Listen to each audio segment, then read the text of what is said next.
everybody, welcome back to the Zelo Pro YouTube page. Matt Bacaling here with you today, and my guest is the formidable Dan Reyes, D-F and Rey, D-Rey. What's up, brother? What's up, Matt? How you doing? Good, man. Good. Welcome. I love the setup. You and Bryce certainly have a similar affinity for pops.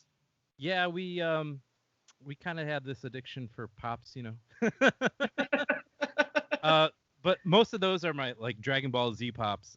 Nice. Yeah, I'm trying to downsize on the regular ones, so I'm just kind of like healthy sticking with those for right now. Yeah. It doesn't help that there's over like 100 in that line, so.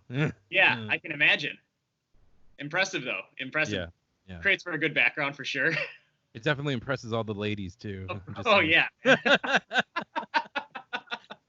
No better way. Well, I appreciate you taking the time to chat, man. I mean, you and I chat on a fairly regular basis, but figured we'd take an opportunity to actually share some of our conversation, you know, with the fans and with the world. Sure. You know, get a little bit of our personal background and message out there, as well as address some of the questions and things coming out with Zelo right now, with us announcing that we are returning to action in Chicago on August 15th. So let's rewind for a quick second. Always start these conversations out in a similar way. We are now in about month 4, going on 5 of quarantine as this pandemic has really started to hit home. How is that treating you as you're based in the Chicagoland area, and you have your own personal experience with COVID-19 and the way the virus has affected you? Share a little bit with that with us and our viewers. Yeah. So we had. So I live with my parents still, unfortunately, yeah. and well, the house had to be on lockdown because my dad ended up contracting COVID-19 from his workplace. Crazy. And then he ended up I think possibly infecting my mom, although she didn't really get tested for it, but my dad did. But you know, since they're in such close quarters in the bedroom and always around each other, right. She probably got it from him. So I had to, you know, stay away from them while they were basically locked down in their room. So my dad was probably sick for a good 6 weeks. He lost about like 16 pounds. Yeah, 16 to 17 pounds. And this was really early on. This was back in March, is that right? Or I want to say it was mid-March to April. Yeah, okay. He was sick. Yeah. So my dad ended up getting, you know, better after about 6 weeks. He was 6 home. weeks tends to be a little bit longer than some people assume that it's supposed to be. Most people are talking about, you know, it's a 14-day window. That's usually the lifespan of a virus, any virus for that matter, but specifically coronavirus. So in your personal experience, this was a 6-week prolonged experience. Yeah, he was like first week he was just, you know, like sweating really bad. He had high fevers. And then going into like the second week, he was just very fatigued. He looked extremely tired. Yeah. He couldn't really hold food down as much. And then that's when he started like losing weight, and then his cough got worse. And then going into like week 4, he started clearing up a little bit more. Basically all they told him was keep, you know, taking Tylenol and then just rest. Yeah. There was no like real like medicine or anything for it at that time. So and he was not hospitalized at any point? No, it didn't get that bad. Yeah. They ended up giving both my mom and dad inhalers for their breathing in case it got to that point where they were having trouble breathing. Sure. They could use the inhaler to go ahead and do that. So, you know, during that point, I had went and got checked as well. I was running a high fever, but nothing really. No other symptoms got, you know, past that point. Sure. So like I think the highest fever that I had was about like 100, and then it just went down every day. So nothing real bad came from it. And did you say you did get tested or you did not? I did not. Okay. I couldn't. There's a chance that you may have contracted it during that time. There may have been, but you know, but right now I'm fine. Yeah. Right. And in terms of symptoms, you only experienced the fever while your dad tested positive and kind of had a little bit more of the brunt of what is. Yeah, correct. So then virus.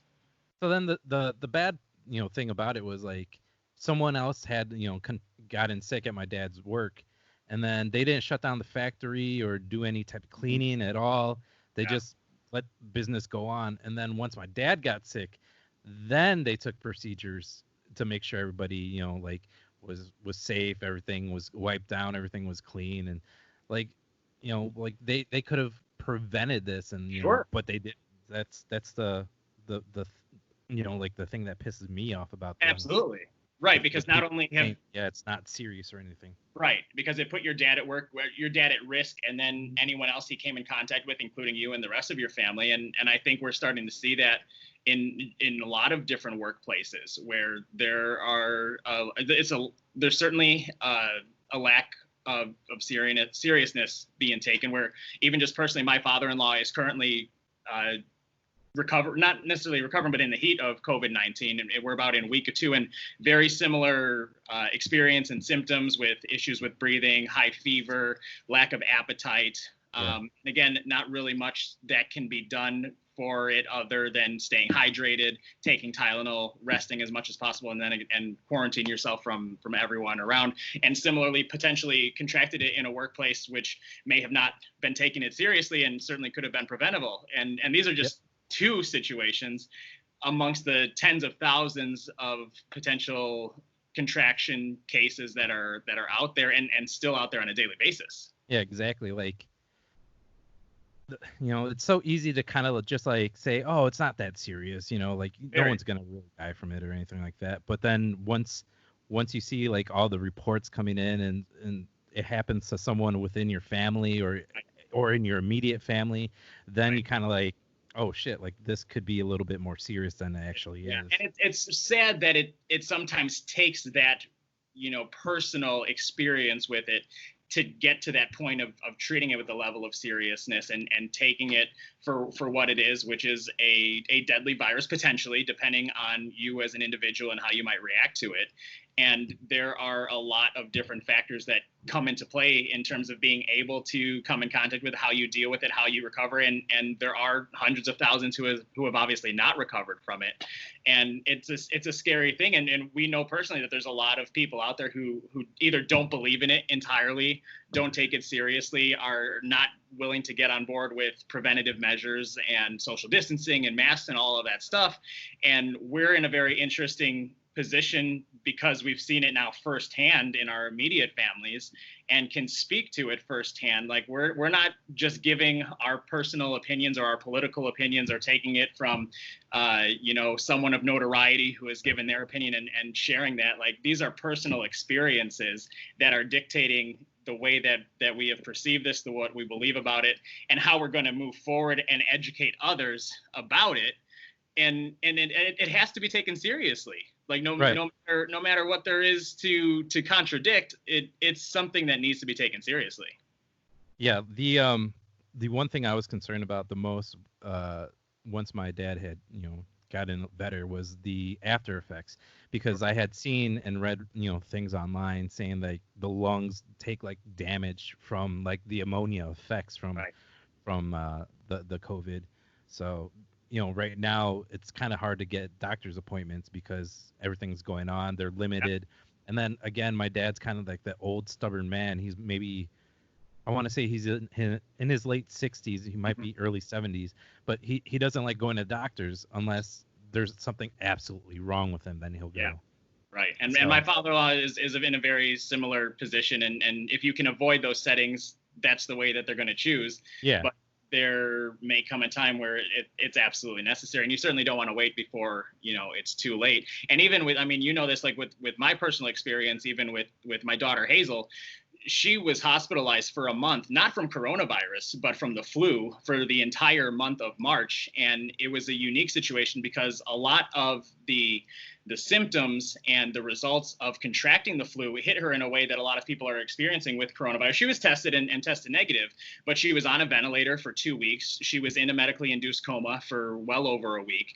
And there were a lot of precautions that were put in place while we were in the hospital, because while we were in the ICU, a lot of the coronavirus cases and not necessarily popularity, but were coming up here in the U.S. Around that time that we were there. So we were kind of blinded to the rest of the things going on in the world as we were so focused on her. But even just talking about the flu, something that is seasonal that we tend to see every year, that there are vaccinations for, a lot of the precautions that are put in place are very similar. And the fact that it got so bad just from something that we are used to seeing on a yearly basis that is normally treatable and preventable, hit a 5-year-old so hard to where there was a chance that she wasn't going to survive from it, which is not something that I had ever considered before. And like we're always a family who tends to get our flu shots and takes care of ourselves. And this happened to be the year that Hazel did not get her flu shot for a variety of reasons, but the rest of us did, and the rest of us were fine.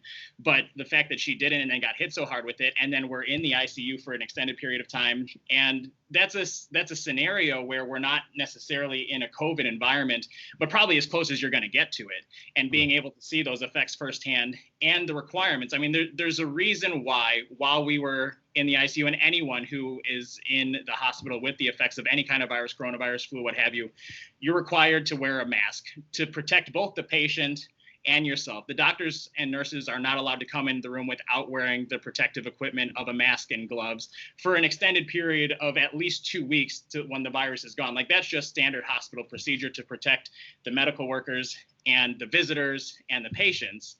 And it only makes sense scientifically and medically that that's the very minimum that can be put in place in our society in order to further help that spread. So it's very interesting for me to see all of this anti-mask wearing narrative, because it has nothing to do with your political views. It has nothing to do with infringing on your rights.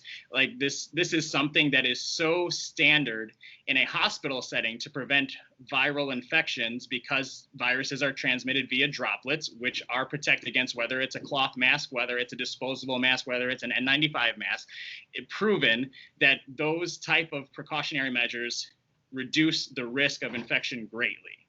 And when we come back to running shows for Zelo Pro, or wrestling for that matter, regardless of whether it is government mandates or not, those are things that are going to be followed along with, to put in place to protect ourselves, to protect our talent, and to protect the fans who are coming to see the shows. And if that's something that, for whatever reason, you don't think is right, it's infuriating, because it's because of our personal experiences, the things we've seen firsthand.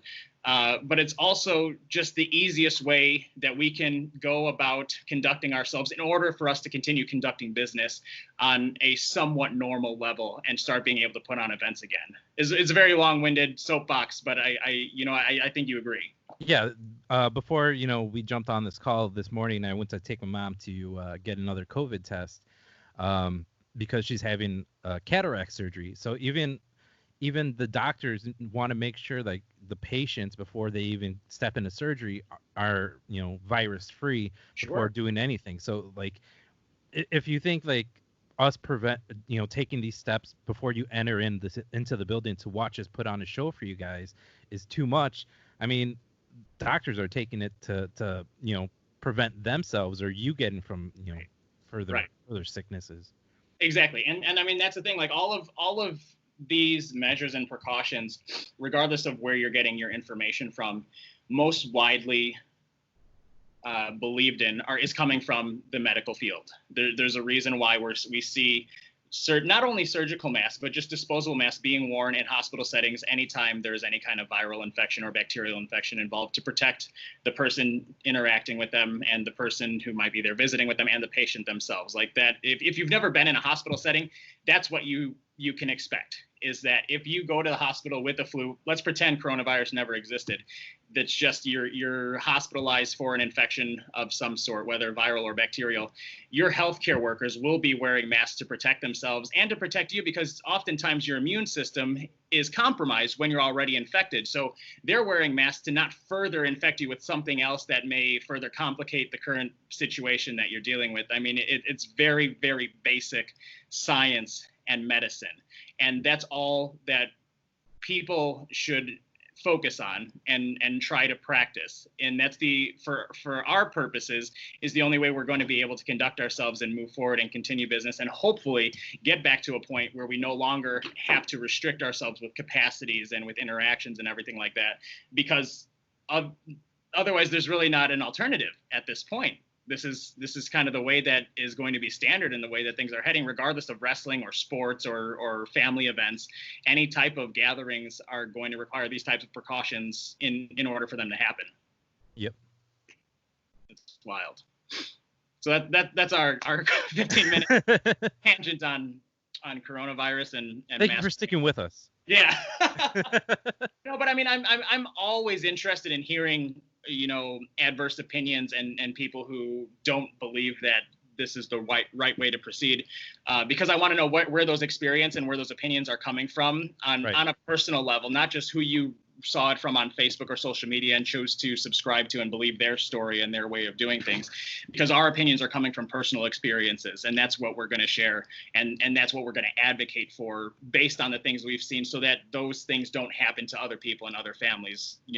That's where we are coming from. If you're coming from another side of things, I'm 100% open to listening and hearing about it. It certainly, whether I agree with you or not is another story, but I want some actual factual opinions of your own that are backed by science and medicine if you're going to dispute the way that we are going to go about proceeding. Right. So let's circle back to wrestling a little bit. All right, let's go. Because you and I have known each other for a long time. We met back in 2005, back in our backyard wrestling days. Yeah, and yeah. So it's been close to 15 years at this point that we've known each other, which is kind of wild to think about. But talk to me a little bit about your background in the professional wrestling world, how you came upon the professional wrestling world, what your journey has looked like, and kind of what has led us to being here talking today.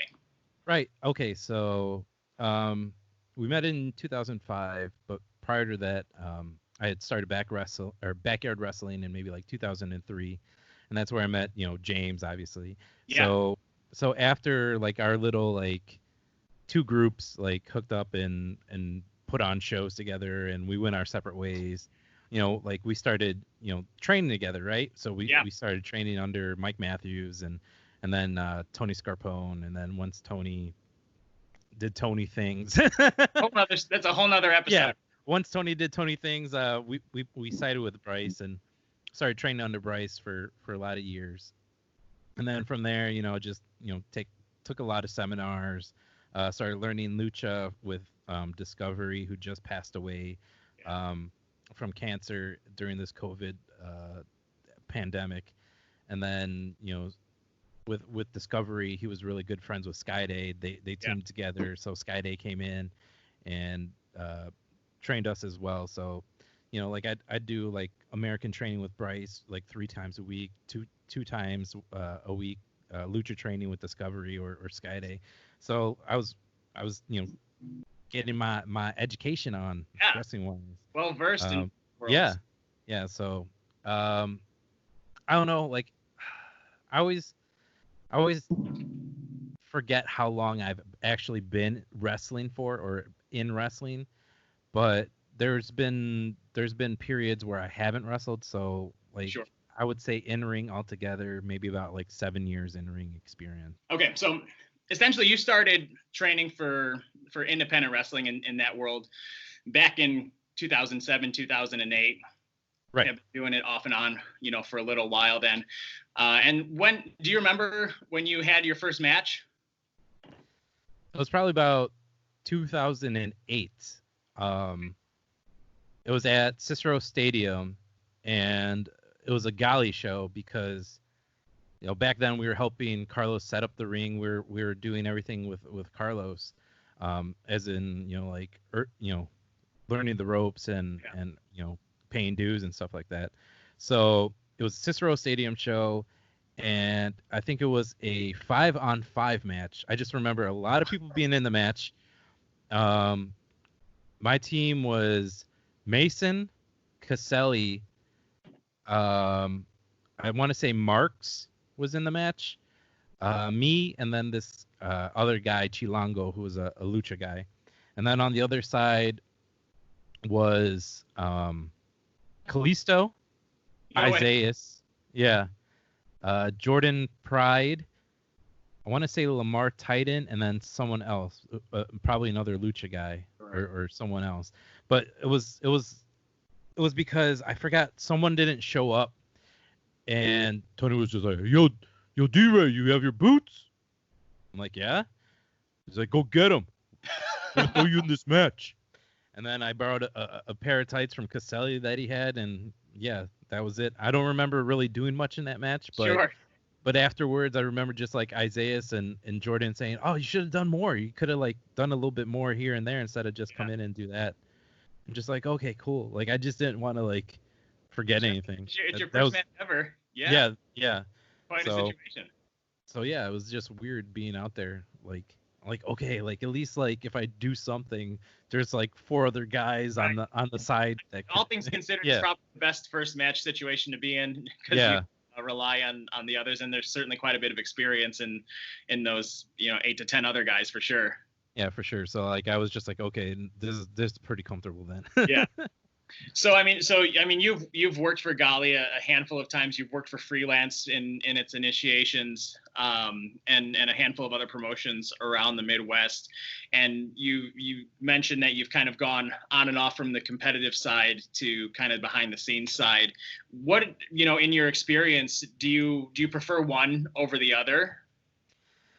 There's nothing more like being in ring because like you're out there, you're feeling like the energy of the crowd. Yeah. Sometimes you don't feel any energy, but you want to give them everything you got, so you still try to put that out there Sure. and try to grab them. So that's always fun. And then working on the other side is also fun because I'm a very creative person. So Yeah. like I need to do something creative, and that I can't sit like at a regular desk like typing in Sure. numbers or anything like that. So for me, like watching and helping put together like a card and watching how the show like plays out is like also gratifying to me. Absolutely. And you're very good at it. So for people who don't know, I mean, if you've listened to Two Heels and a Face podcast and have followed along with your career, your social media, know that you're a very pivotal member of the Zelo Pro Wrestling team, both backstage and in show. I believe we gave you there was a title that we had come up with a while ago. Yeah. Director of production and creative operations or something along the lines, but very much like jack of all trades, because you're able to fulfill a lot of those needs creatively and production wise and booking, and all the things and just doing D-Rey things as the Two Heels guys have said before. And so I think that's certainly been a fun journey to see you. And whether people are familiar with that role that you're in or not, I think that anybody who sees the product can certainly attest a good amount of majority of that to you having a hand in it, which is awesome. And you do have a creative background. You're photography by trade and creative design, and you have your own business as well doing graphic design and design. Yeah.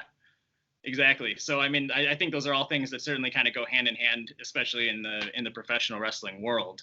So kind of with all of that, what have been some of the things that you've enjoyed most about being on that side of the fence? I think coming up with different ideas for storylines is always a good thing. Maybe ideas for promos. Like I could do a good promo, but like in my head, like I could hear like characters doing promos. Like I could picture like GPA cutting a promo on like something that we would want him to do. Yeah. Or Isaiah's like putting on a match with someone else. I could see it in my head like playing out and see how like the reactions would play. Or Kylie coming out and getting like pops as she puts somebody like in her finisher. I could see that in my head, and that's like where like I want to get things achieved too, like booking wise and absolutely and not just for yourself, obviously, as a writer for other people and being able to tap into that creative know-how.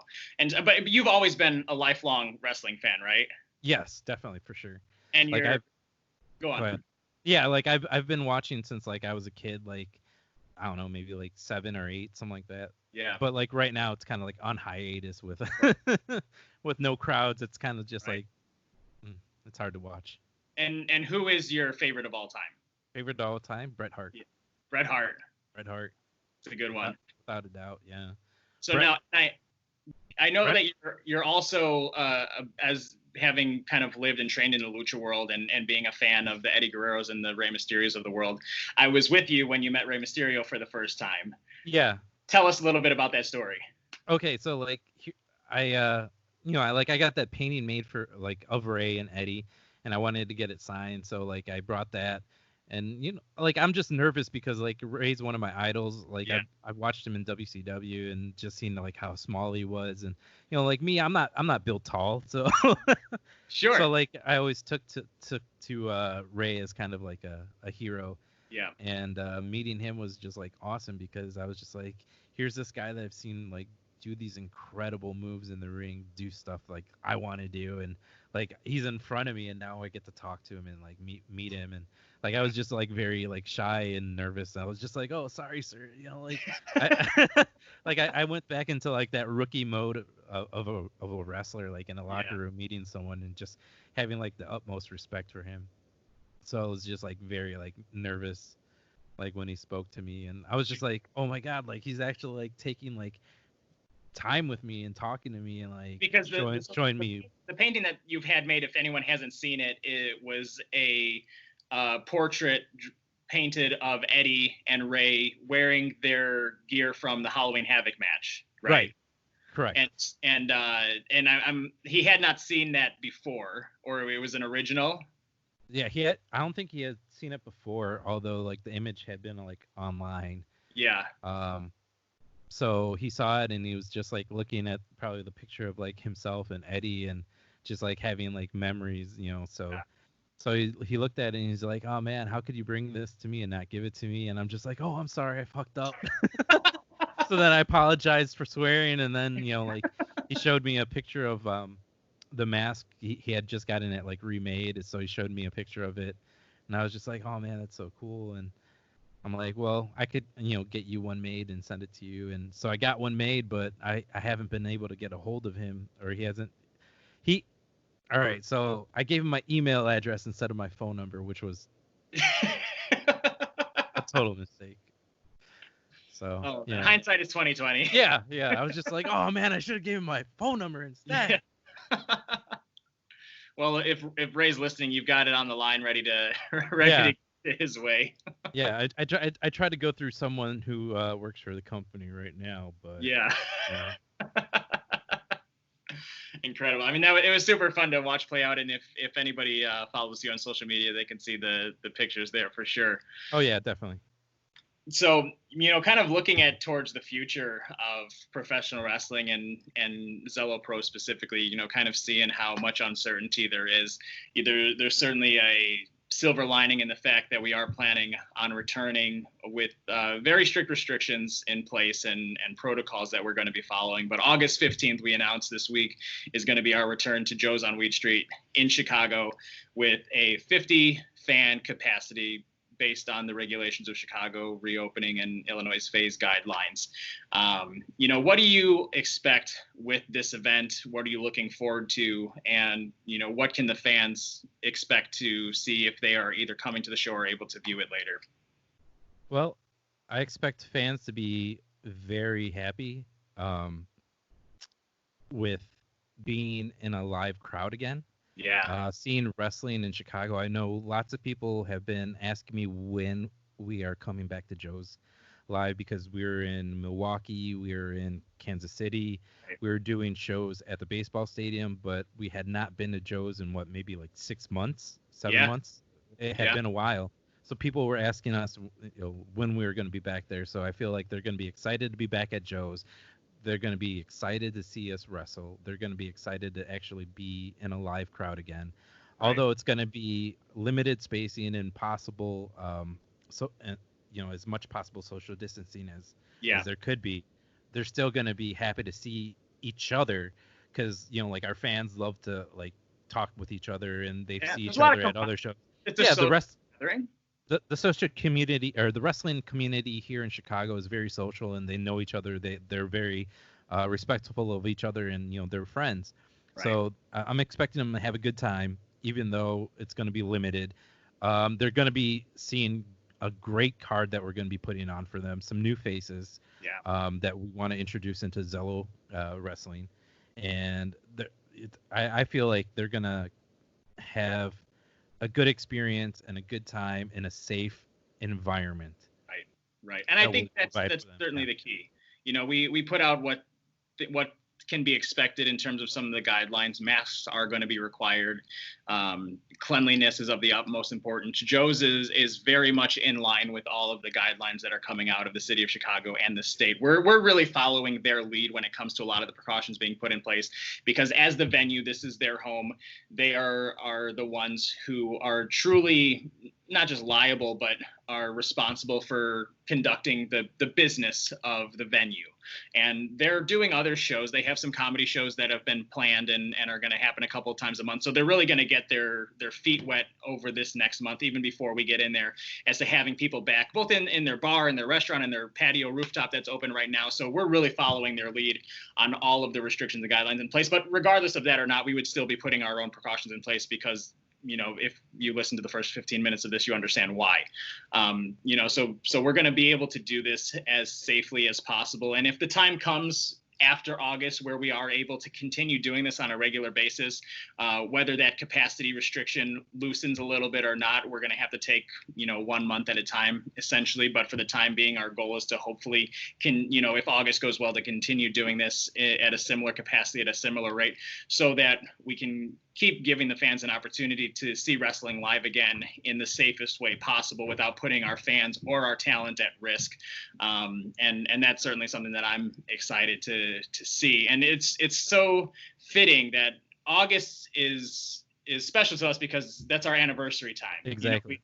We first started in August of 2017. So we're really approaching our 3-year anniversary, which is kind of crazy at the same time, because 3 years is not all that long of a period of time, still not necessarily in infancy, but we're still toddlers in a way. But who Zelo Pro is, August 2020 is vastly different than what it looked like in August of 2017. Talk a little bit about that and kind of what your experience was in our first event, and what that looked like to where we kind of become now. Oh man, our first event was a little nerve-wracking, because we were supposed to be at Joe's in Rosemont. Right. And then that got canceled, so we had to quickly, within a week, find a new venue. Yeah, if nobody knows that story, we were set for August 24th, 2017, Joe's Live in Rosemont, which is a very, very nice venue, formerly Toby Keith's Bar and Grill. If you've ever been there, great concert space, and certainly a great place to put on wrestling. And a week before the show was supposed to kick off, basically there was a cease and desist letter from the town of Rosemont that Joe's was in violation of their lease if they were to proceed with this professional wrestling event, because they were not licensed to do wrestling or MMA, which is incredibly interesting, because prior to that date, there had been MMA run there, AAW had run there, all successfully, all without issue. But for some reason, a week before our event, this legislation essentially came down that prevented us from being able to do so, and threatened that Joe's would lose their lease and their license if they were to proceed with this event. So it was a hard cancellation on their end, and we were a week away from our event, which is just kind of wild. So we never really got the backstory as to why that happened the way it did. Presumptions can certainly be made, but we were luckily able to pivot as well as we possibly could. Yeah, it's very weird that all of a sudden, it was just our show that happened to be canceled, or got that letter finally. But anyways, yeah, so we had to switch venues within a week, and then once we got our venue and got everything set up, it looked beautiful. I was just like, okay, this is gonna look nice. Things are gonna pull off well. And then some things with the projector didn't work, the audio system didn't work, and it wouldn't be a wrestling show if something did not go right. Absolutely, especially being our very first show ever. Our very first show. So once the bell went off and we started running, I felt at ease, and everything was going to play out right, because the seats were filling, people were coming in, people were having a good time, people were enjoying the matches. Yeah. And the matches were really good quality, and I feel like from there that was a good first step, and then everything just got better after that. So there were certainly some growing pains early on in learning the do's and don'ts, and especially trying to establish our brand and what we wanted to put out there. And things certain for show one, all of the matches from our very first show are on our YouTube channel, so those can be gone back and watched. And it's interesting because we probably had a little over 100 people in attendance, but production-wise, it didn't look that way, because they had put out 500 seats, and there was no direction into where to sit. So everyone was we really had the very first social distance show for our very first show because people were just kind of setting trends. Yeah. Exactly. And we were well ahead of our time 3 years in advance. But I mean, like, there were some very significant, underdog matches on that card that may not have been seen yet because it was very early on in our youth. That was the very first time Kylie Rae and Tessa Blanchard went head to head in a match that really stole the show and kind of put both of them on the map together as two women who could work really well together. That could be like, that match should have been the main event. It should have been, yes. Had we known how good their chemistry was and how well they would work together. And I think that really, catapulted Kylie in a lot of different ways because Tessa was her biggest fan after that point, and that really led to what ended up being a trilogy match series between the two of them. And in the main event of that show was Isaiah Velasquez and GPA and Simon Gotch, who had worked with us for the first time in a triple threat, which was also killer. And I think at some point we should probably put the entire show together in its entirety so that it can be viewed on demand. But again, you could find every single match from that on our YouTube channel. But it certainly was a great starting point to kind of kick things off, regardless of the production and the way that things looked, because it really, from there, it just kind of went to the next level. Yeah, we had Gringo Loco and his tag team partner who couldn't make it, so then we had to find a replacement. So then who was our replacement? DJZ. DJZ. Yeah, so we had just scrambling that day too. Right. Well, so we got a great quality replacement. And he was just awesome in that match as well. Absolutely, and he became a staple for us right up until the time that he got signed to NXT, and it's awesome to see him doing big things now too. So it's just so interesting to kind of see this journey and the way that things have progressed over the last 3 years, and here we are in a very different world 3 years later, and still growing the brand and still developing as a company. But I think that the things that we've put in place, the values that we represent, the way we showcase women's wrestling and women wrestlers has always been of the utmost importance and priority to us from day one 3 years ago. It's not a trend that we followed along with. This was prior to the women's and the Divas revolution. This is just something that we always believed in as to be important and part of the foundation of Zelo Pro. So I'm glad to see that resonated well for a lot of fans and continues today. What are some other things that you think we can expect to see over the next couple of months? Oh man, I think somebody could be our first men's champion. Oh, possibly. Yeah. They've been asking for it. They've been asking for it for about 3 years now, and I don't know. Maybe at the end of this year, or maybe could be an announcement. I don't know. Possibly, right? Yeah. That's possibly work towards that. There's plenty of people on our roster that can hold that title. We're not necessarily gonna keep it one gender. I don't know, right? Yeah. So we could see something like that.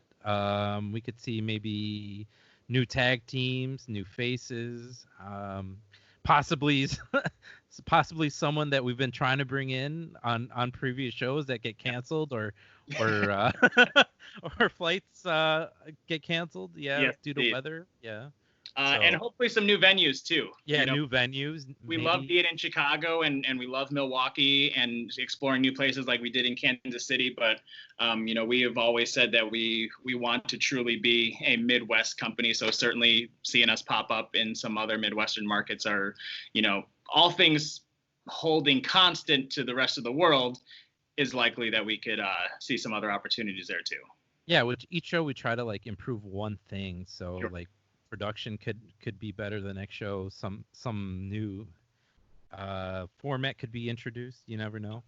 Absolutely. So if people want to find more D-Rey, where can they do that? You could find me on Instagram and Twitter at DFNRey. Also during this downtime, I've been kind of bored, so I've been starting a gaming stream on Twitch, so you could find me there at DFNRey369. I don't know if someone if I threw in the 369 when I first started on Twitch, or if someone originally had DFNRey, but you could find me there. And then I think that's about. Oh wait, what is there? Snapchat? Yeah, I barely use Snapchat still. So yeah, but that's where you could find me most, like Instagram Right on. and Twitter. Like, And you're are my very two active on social Yeah. media. And there's certainly a lot of entertaining things that people can come to you for, and you always share some very enjoyable content. Yeah, like when I had to like re-download Skype. I used to be on Skype like nonstop, like back in the day. Like I opened it up and there's like 5 conversations that I was having with people that I never answered them back. And I feel so bad about that. Like I tweeted. I hashtag D-Rey is horrible. Oh man, amazing. Well, I certainly appreciate the time. I think that there's a lot of exciting things to come here in the very near future, and I hope that everybody listening or watching has enjoyed our conversation. And if there are any follow-up questions or anything additionally they want to know, feel free to reach out directly to you or to the Zelo Pro page, because we're always on there responding to everybody and filtering inquiries all day long. No doubt about it. Yeah, definitely. Like on when we shared this post about the show, I think the major question was, will tickets from the show back in February be honored? And that's a yes, correct? Yep. Correct. Yeah. So there's a show in April that people had purchased tickets for. So anybody who had purchased tickets to the April show will be honored for this August event. And to that same point, if you purchase tickets to the April show and you're not comfortable attending live events yet, that's 100% supported by us. You will receive a full refund if you request one, and then it opens up further seats for the 50 capacity that we are allotted, so that other people can attend who may be comfortable and may want to. So we certainly hope to see as many people there as we possibly can, and we are working on live streaming options so that this can be watched from the comfort and safety of your own home, as well as will obviously be uploaded to watch in its entirety after the fact. So I think we certainly, anybody who wants to get their eyes on it will have the opportunity to do so at one point or another. Exactly. We're trying to satisfy everyone and cover all bases here. Yeah. So again, if you don't feel comfortable and you had a ticket from the prior show, you could ask for a refund or maybe hold it for another show. Yeah, so. Absolutely. Again, appreciate the time, man. I hope that you continue to stay healthy and stay safe, and we certainly look forward to seeing you on August 15th. Yeah, for sure. Definitely. I'll probably see you earlier, but yes, indeed. Otherwise, yeah, I'll see you on the 15th for sure. Yeah. Good deal, man. All right. See you. Enjoy. Hey.